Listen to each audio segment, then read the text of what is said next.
Hello everyone, welcome back to Anmoll Astrology channel.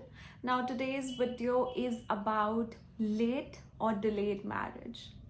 So this is one very common question that I usually get from people, that when I'm going to get married, or if I'm not getting married, what is the reason behind it, why I'm not getting married till now. I have seen so many choices but nothing suits me, nothing is as per my preference. So why? So the answer to this why we are going to discuss today. Okay, so I have actually categorized these three this late marriage. Okay, so my specs is not at its best place, so just a second, I'll be back. I've basically categorized how to see if there is delay in marriage in three parts. Three parts as in you have to see that through three charts. First is going to be the D1 chart, the natal chart. The second one has to be the Upapada lagna, and lastly it's the D9 chart. Okay, first of all, now you can ask this question, or this question can arise in your mind, that what if the condition does not apply in D1 but it applies in your Upapada lagna and doesn't apply in D9? What if it applies in D1 but doesn't apply in the both other charts, Upapada lagna and the Navamsa? And other way around, if it applies on D9 but not on the other two charts, D1 and the Upapada lagna, still this is going to be valid. Remember, astrology is in a certain way that you just pull your nose up front or you pull it from the behind. You are just pulling your nose. So that's why if the conditions apply on D1, then also there's delay in marriage. If the conditions apply on D9, delay in marriage. If the condition applies on Upapada lagna, delay in marriage.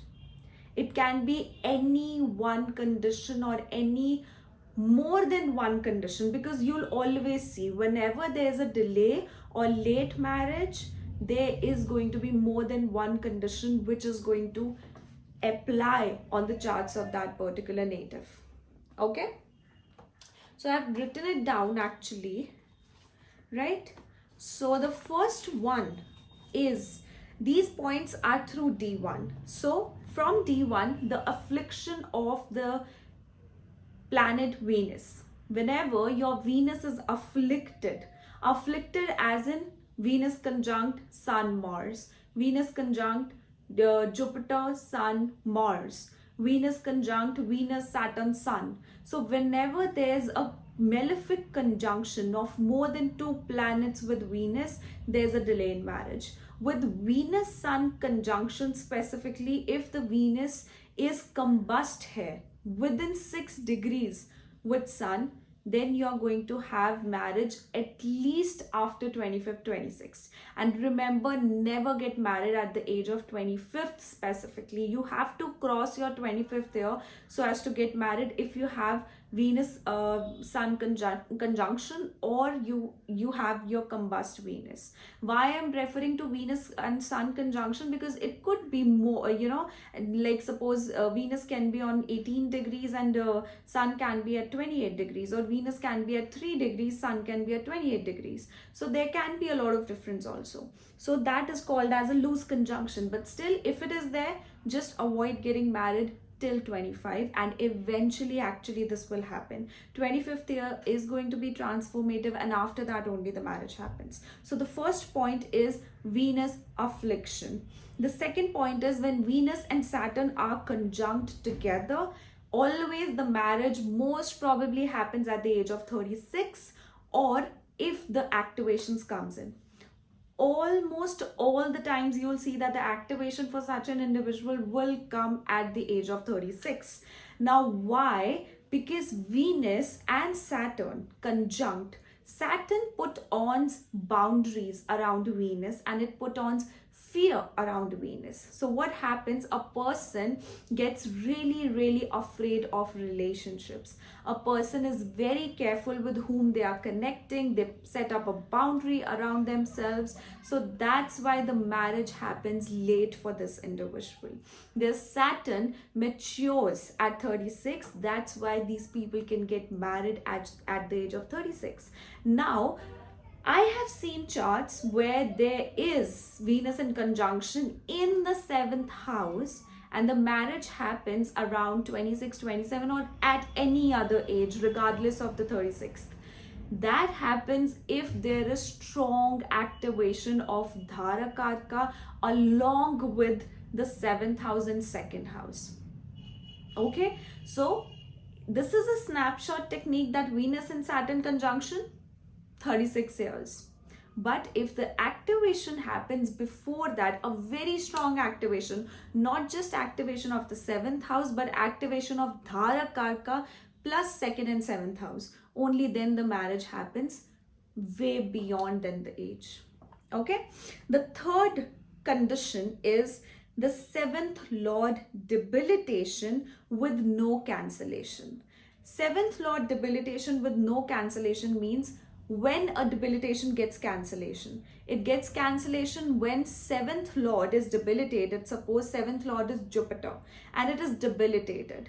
But it is debilitated in the sign of Capricorn. The ruler of Capricorn is Saturn and Saturn sits in the Kendra houses.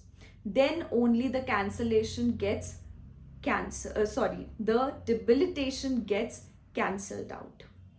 Or the same planet is in a very good condition. Suppose Jupiter is debilitated being the 7th Lord and the dispositor, which is Saturn, the ruler of Capricorn, in which Jupiter is debilitated, if it is exalted in the sign of Libra. Okay, then this cancels out. So if there is no cancellation for this Jupiter, if these these things do not comply, then there would be a late marriage. Then the next point, and remember with this that 7th house or 7th Lord affliction does not categorize into late or delay in marriage. There can be affliction, too much affliction in the 7th house, but still marriage can happen early in life. I've seen people having Sun, Rahu and Mercury in the 7th or Sun, Rahu conjunction in the 7th, but they get married actually really, really soon at the age of 21, 22. Okay, so 7th house and 7th Lord affliction in the D1 chart is not the factor to be considered for a late marriage. Okay, then fourth point, if the ascendant Lord is weaker than the 7th Lord, suppose 7th Lord is exalted somewhere, or if 7th Lord is at a good placement, okay, suppose it is in the 4th house, it's in any of the Kendras or any of the Trikonas, but the ascendant Lord is debilitated or it is in a weak position, like it is clustered between the malefics, then also there is delay in marriage or late marriage. Then the last point with the D1 chart is if your Dharakarka or your 7th Lord or even your Venus is in the nakshatras of Ashwini, Magha and Mula, the nakshatras of Ketu, then the marriage happens late. Most probably at the age of 34 or 29 or 34 plus. Okay, so those are the snapshot conditions or techniques to realize if there is going to be a late marriage through the D1 chart. Now let's dive deeper into this analysis and then look for Upapada lagna. Remember to find Upapada lagna. And under my Upapada lagna video, although it was really appreciated and I'm really thankful for that to all of you, but many people did comment that why are you not considering the exemptions? The reason behind it is that I have learned astrology from the scratch until the advanced level through Kapil Raj. And he specifically in his course mentioned that he does not consider exceptions. And when I learned this, I did apply it onto a lot many charts. And I also saw that the exemption doesn't work there. Although I did consider the exemption and the non-exemption, both Upapada Lagnas, but the non-exemption one was more accurate. That's why I also consider the non-exemption one, because he specifically mentioned if suppose your 12th lord is in the 6th house, then 12th house is going to be your Upapada Lagna. There's no exception. You don't have to go 10 places away from the 12th house. Okay, so Upapada Lagna, you need to find it out. You can go and check out. I'll mention the link below for the Upapada Lagna video, that how do you find Upapada Lagna and how do you predict through Upapada Lagna. I actually have, I guess, 4 to 5 or even more parts on how to predict through Upapada Lagna. It's like that I've used all my research and put it out into 5 to 6 parts, so as to make you guys understand that how you predict about your spouse or the life of your spouse through Upapada Lagna. Okay, so after calculating Upapada Lagna, just take Upapada Lagna as your ascendant and then see if these points comply. So first point is, when Upapada Lagna is 6th or 8th from the D1 ascendant. Like suppose if you are a Taurus ascendant, then if your Upapada Lagna is the sign of Libra or the sign of Sagittarius, then it will cause a delay in marriage. Okay. Second condition, if your Upapada Lagna ascendant, in the ascendant there is Saturn, Ketu, Rahu, or a debilitated planet, then it is considered as a delayed marriage. Okay, or if the ascendant lord or the 7th lord of the Upapada Lagna is debilitated, that is also considered as late marriage. And lastly, if the 2nd house of Upapada Lagna or the 7th house of Upapada Lagna is heavily afflicted with Rahu, Ketu, lots of conjunctions are there. Suppose Jupiter, Ketu, Sun, Jupiter, Rahu, Mars, Ketu. Sorry, not Ketu. Jupiter, Mars, Venus, Sun. You can just put all the malefics along with Jupiter also, because just one benefic and 3 malefics cannot make the benefic cannot do much in that particular conjunction. Okay, so you have to see this as well. So this is how you judge through Upapada Lagna. If these conditions are satisfied through Upapada Lagna, then also there's a delay in marriage or there's a late marriage for an individual. Then through D9, lastly through Navamsa. Now you know that Navamsa is actually the heart of your chart. It is going to tell you that how strong your planets are and how strongly your birth chart is transforming. What is it transforming into? And D9 is the specific chart for the spouse and also for the marriage. That's why the conditions of D9 also matter. But remember, on priority, it's always D1 when the marriage is about to happen. But once the marriage happens, then D9 gets activated and it has most priority and weightage when we talk about marriage, because D9 is how the marriage life is going to be. What you are going to get, that's the D1 chart. Okay. Now, first remember this thing, that Saturn in the ascendant of D9 does not delay marriage. Saturn in the 1st house of D9, Navamsa, does not delay marriage. Okay. Now the first condition, Ketu in the ascendant of D9 or the first house of D9 delays marriage. Then debilitated first or seventh lord or debilitated planet in the first house or the seventh house of D9 chart will delay marriage. The third condition, exalted first or the seventh lord or exalted planet in the first house or the seventh house of the D9 chart. Yes, exalted planets also delay marriage in D9.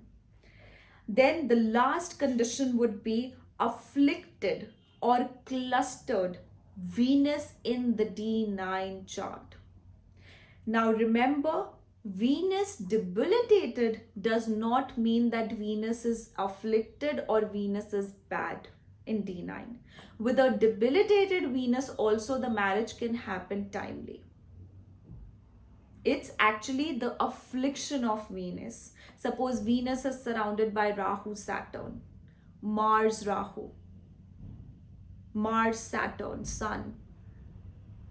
You are understanding? 2 to 3 malefics are there, or 2 to 3 planets are conjunct Venus. Then there's delay in marriage. And even this condition I've seen based on my research, actually all of these things I have found it out based on my research. One more thing, I am actually trying to figure it out, and if you guys have it and you're having delay in marriage, just do let me know. Venus Mercury conjunction or opposition in the D9 chart also. I just want you guys to give me your opinion that if you have Venus Mercury conjunction or Venus Mercury opposition in the D9, and if you have had 2 marriages or if you have had delay in marriage, just please comment below that if it has happened with you. I would love to hear about this, because this is something I've been researching, but I've not got plenty of charts so as to confirm that yes, it is, you know, a prediction that I can give out as a snapshot technique. Okay, so guys, this was my analysis about delay in marriage. And you know, when we talk about delay in marriage, it's actually when women get married beyond 25 years, 25 plus, and men get married after 28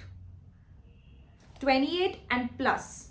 It could be 30, it could be 36, 34, 38, it could be 40, it could be 50, it could be 60. That depends upon the activation, but if these things comply, then definitely it's the age and plus. It's delay in marriage. Okay guys, I hope this will be helpful.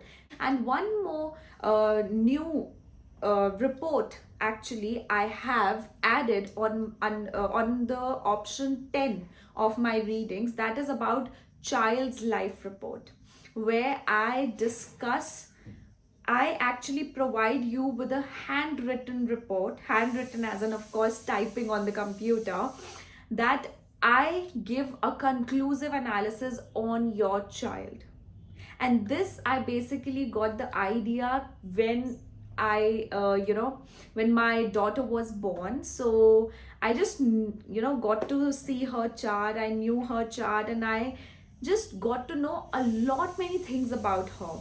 And then suddenly one day I realized, I was talking to my husband and we realized that I, being an astrologer, I know that what capabilities are there for my child. I know what her career is going to be. I know what are the ups and downs she is going to face. So it has been very easy for us to deal with her in that certain way. Also, although we can't plan it out, we can't plan her life, of course, but we know that we can't control her, but we can just provide her a base that would help her recognize her abilities in time, that would help her not to get lost and not to get confused in her life like we people have been. We people didn't have any idea. Like I always talk about myself with other people that I'm literally a postgraduate in commerce, but I am an astrologer and that is my livelihood. I'm earning from astrology only. I am not earning from my masters, although I took so many years studying, improving my academics so well that I thought that maybe I'll have a job, maybe I'll work in corporate. But that was not my destined profession. Rather, my destined profession was astrology. So as to let the children not get confused and not delay with their process, not get confused in life, get focus less in life, this child report is going to benefit your children a lot. And who can get it? Anyone. If your child is born just now, you can get that report for them. It is not a negative report. It's not like what we used to get earlier. Like, I personally, my mother got my report, mother got my my elder brother's report from a pundit, and there were numerous things written which were not actually true, but my mother got scared because of that. And this is not at all my motive with this report. My motive is to let you know what are the capabilities for your child when the marriage is probably going to happen. What are the pros and cons of their birth chart? What are the focuses? What are the areas you need to focus on, you need to improve, or you need to excel for your child? So that's is what I am trying to cover in that particular report. So if you would like to get that report for your children, you can check out the link below, and under the option 10 you can purchase that report. Okay, if you are new to my channel, don't forget to subscribe, like, comment and share. And if you guys would like to have your personal readings, just check out the link below, www.anmollastrology.com, and under the reading section you can book a personal reading for yourself, and under the unique reading section you can book a unique reading for yourself, like Tribhagi, like nakshatra analysis of D1, D9, or spiritual growth. So guys, we'll meet you next time with another video. Take care. Bye-bye.